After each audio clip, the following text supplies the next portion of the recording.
So a lot of you have wanted me to talk about this story for a very long time. And while I'm not technically feeling or in the mood for a boxing series, I still decided to give it a chance, and I had a lot of fun with it. It's a very interesting story. And I didn't realize it was actually so popular. There's like 140 plus million people reading this, and it has a 9.9 rating out of 10. That's extremely high. So obviously going into it, I was extremely curious on what would actually happen, why the series has blown up to such a massive extent. And to put simply, I can kind of see why. So with that, let's begin.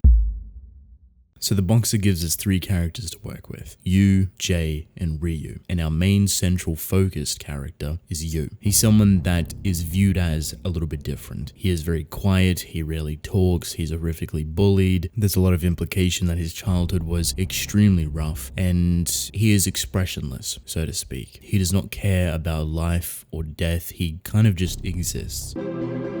Our second character, Jay, is someone that is also bullied but has a lot of charisma. He's very bright and bubbly and kind of embodies the phrase never giving up. He will continue to get back up after being beaten down to show his true grit, his tenacity. Obviously, it takes him a very nervous understanding to get to this point, but it's something that you can admire.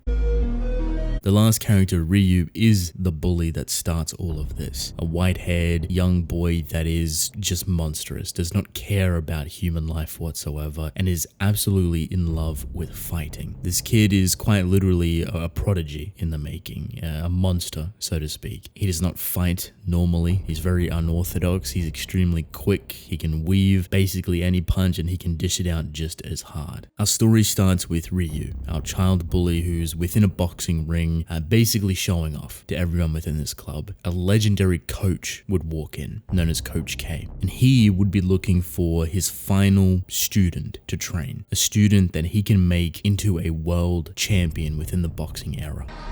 Mind you, Coach K is legendary because he has done this 5 times already. Every single person Coach K has come in contact with, student-wise, he has propelled them within the world of boxing and has made them into monsters, world champions, people that have defined their weight class and the era of boxing to begin with. These are not normal people that he has crafted and molded and created. So Coach K sees Ryu flexing about within the ring, and he's interested. He's intrigued by this movement, this unorthodox fighting style, and obviously he takes a bit of interest. And while it seems like Coach K has confirmed his final selection, the last person he's going to make a champion boxer, he sees Yu outside getting bullied, getting beat on by a couple of random kids. At first, nothing really catches his interest until he notices something very particular about Yu, something very interesting, and he goes down there to scare off the bullies to confirm this suspicion. From what we know at the time, Yu has had a very rough childhood. Someone that was potentially severely abused, and because of this he's very husked over. His viewpoint of the world, his care, his attention is non-existent. You cannot read this person, you cannot tell what they are thinking, they do not express any emotions, but the one thing that Coach K sees is his eyes. He notices that Yu can see and visualize every single punch that he is getting hit with, to the point where he is tracking it from start to finish until he gets hit, and it's constantly happening. It doesn't waver, almost like Yu is seeing the world in a completely different time, slow motion, if you will. However, Coach K had to confirm this suspicion. So after he chases off the bully, he asks the question, why doesn't Yu fight back? Why doesn't he do anything? If he can see all of these things, why not try and stop it? Yu just didn't care to. Yu had no reason to. It was of no concern to him whatsoever. So even though it doesn't fit within the ideology of boxing and what Coach K was looking for, this admiration, this understanding of the trade and the craft, this charisma, while Yu technically has none of that, he may have a talent. And while he's walking away, Coach K throws a punch that has his entire body weight and force behind it, like he was about to try and kill Yu. A murderous intent, so to speak.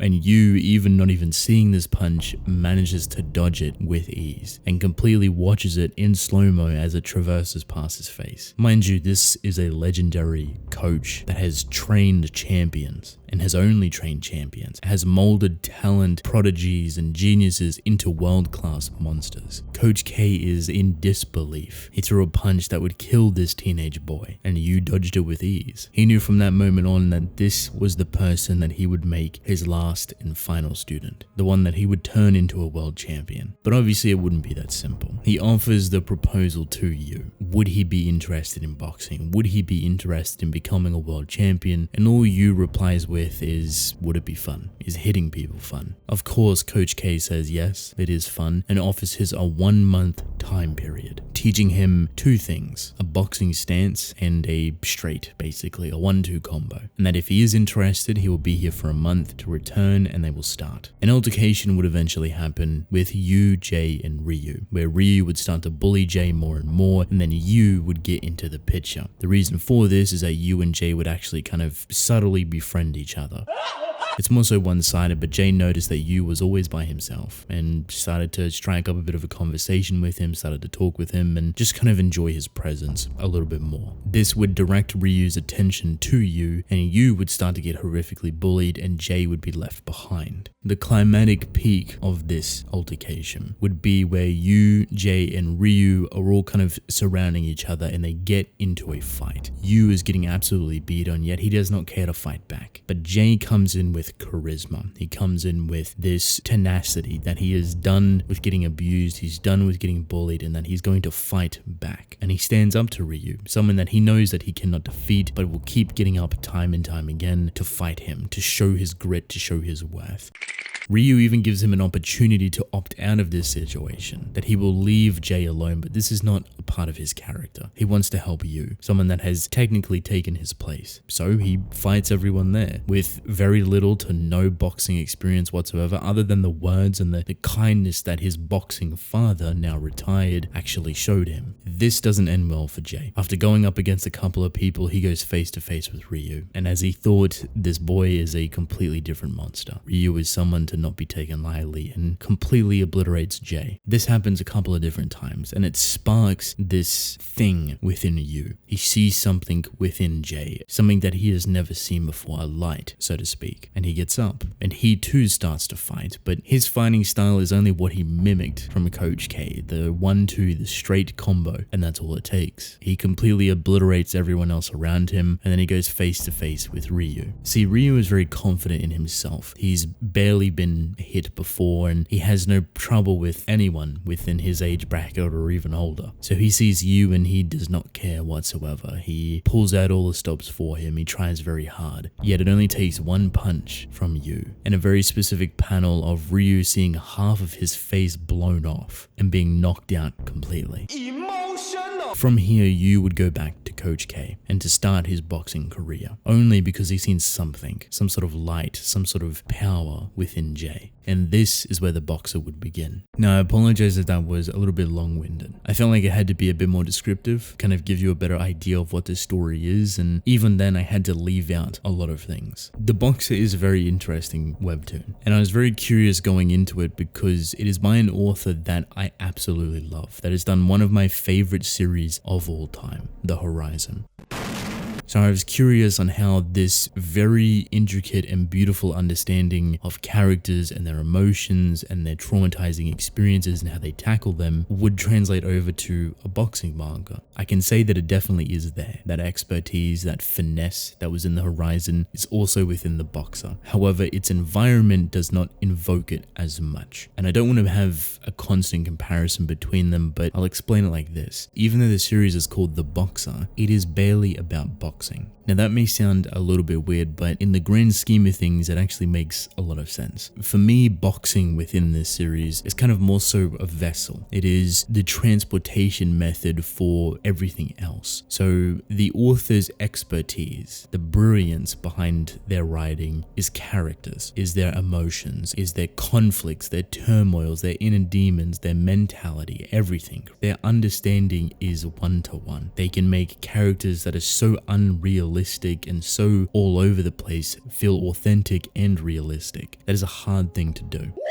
The Boxer uses boxing as a medium to create these stories, to create these characters and pit them up against one another. See, Yu is the main character, yet you don't get much of him. If anything, he's kind of portrayed as being the villain, the antagonist of the series. And obviously, we're not going to go into semantics of anti-hero or villainous protagonist or whatever, but he is the protagonist. He is the main character. Yet even the author gives this to you and says that there is a lot of different protagonists in this story. There is a lot of different characters that you should focus on, and you rarely get it for you. This is a really interesting way to tell the story, and I think a lot of people will be fascinated with this because while boxing isn't the main tool or the main purpose on why you would read this story, the characters that it brings in are so unique and are so enjoyable, and it has this platform of boxing to work around. These are all characters that go up against you, and you spend a good 5 to 10 chapters just building them up, just understanding them, and even though they are technically antagonists, people that are going up against the main character that are fighting you, you can't help but start to really enjoy them, to love them, to understand them, because so much attention goes into building their character. So you kind of feel conflicted. On one hand, you want this brand new character that has been introduced, that has spent so much time being built up, you having a closer connection and understanding to them, you want them to win, but obviously you want you to win as well because he's the main character, he's the main focus, and we always kind of jump back to him. The purpose of this, however, is when we get into the ring, you fully understand both sides of the fight. You understand both purposes, and it even happens with characters that aren't nice, that aren't normal people to begin with.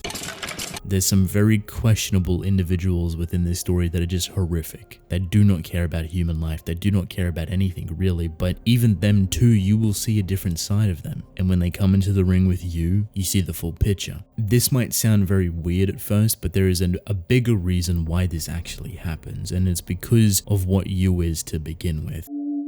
See, as much as he kind of is this genius, this prodigy boxer that Coach K is cultivating because of his past, because of his traumatizing experience, the perception that people start to have of Yu is that he is a monster. But yet Yu himself is kind of only a vessel for Coach K. And you start to change your perception of a lot of characters and the boxing kind of itself because it starts to lose sight of itself. And Coach K starts to become kind of the true villain of the story, the real problematic feature that continuously pushes this agenda that isn't related to boxing whatsoever, but to creating a monster, creating an individual that towers anyone and everything, and he will go through any lengths to get it. And that is the scariest thing. It isn't just training, it isn't just doing this and that to hone one's skills, it is beating the system. It is creating new systems that are dangerous, that are unhealthy, that are disgusting. Coach K will go through those links to turn you into a monster, and you start to see you as a monster. So when you couple this with getting these very beautiful backstories and these full fleshed out characters away from you, do you see where that very unique balance starts to come into play? This very enjoyable understanding for the story itself for all of these characters, and that's kind of the most important thing, because the boxing, like I said, is just a transportation for it. It's just the stage for it, really. And I guess the best way to kind of truly cement that is that there isn't really much semantics in the boxing side of things. It's actually very gamey and relies very much on being unique in one aspect. This isn't necessarily a thing within boxing or martial arts or any sort of sports in that sense, but you'll notice a lot of sports series do it, just to make it a little bit interesting, that this character will far excel everyone else because they have this one trait, because they can see into the future, or because they can pass the perfect ball, or in boxing's sake, this character has a very unorthodox and obnoxious stance. This happens a lot, if not all the time, with the boxer, and it's definitely played up in that sense, which isn't a bad thing. But I will say that if you are going into the story with the intention of reading like a well conceptualized boxing manga, this isn't the story for it. The real enjoyment is within the characters, the stage that is boxing that is being used, and the warped perception jumping between all of these different characters to change your opinion on them. So when it comes down to those final moments, you're a little bit unsure. You're either rooting for both sides, or you're rooting for at least someone to stay alive, and that's kind of the whole point.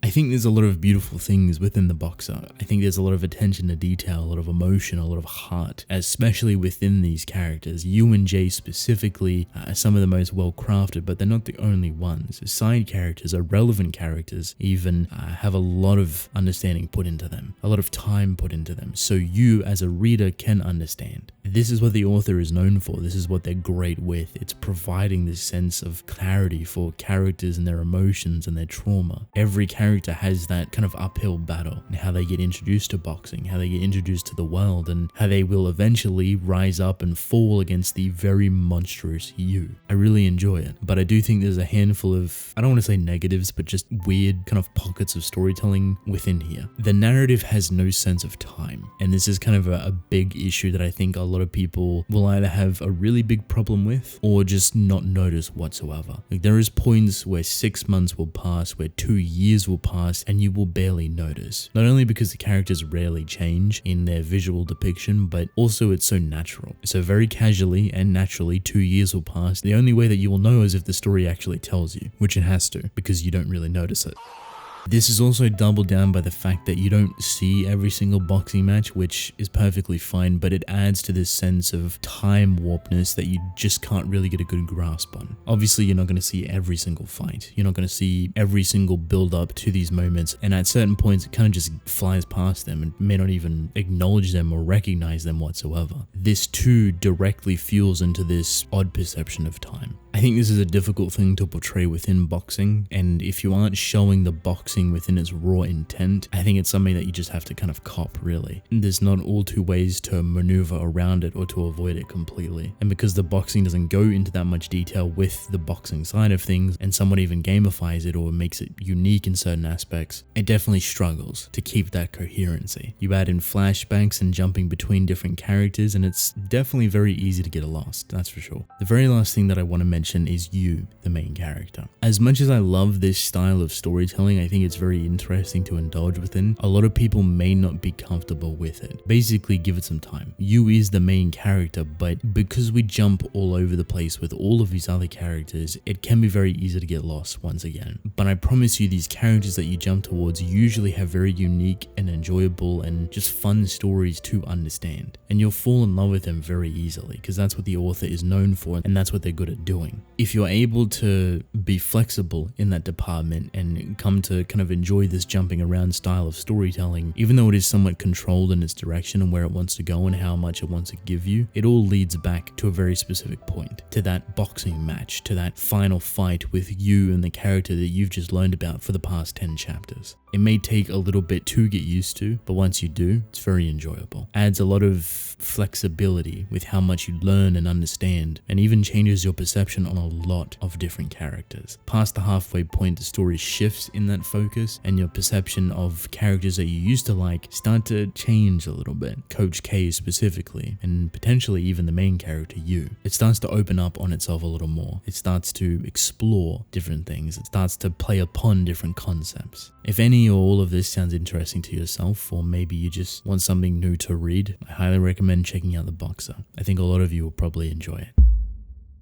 Endtime. So with that, welcome to the end of the video. If you have made it this far, thank you. I appreciate you. Let me know if you've read the Boxer. You fully caught up with it, halfway through it, or maybe you're about to start it. Let me know how you feel within the comment section below. But with that, I want to thank you all for watching. Hope you enjoyed. Leave a like and subscribe. I would greatly appreciate it. Drink plenty of water, and I will see you within the next one. Goodbye.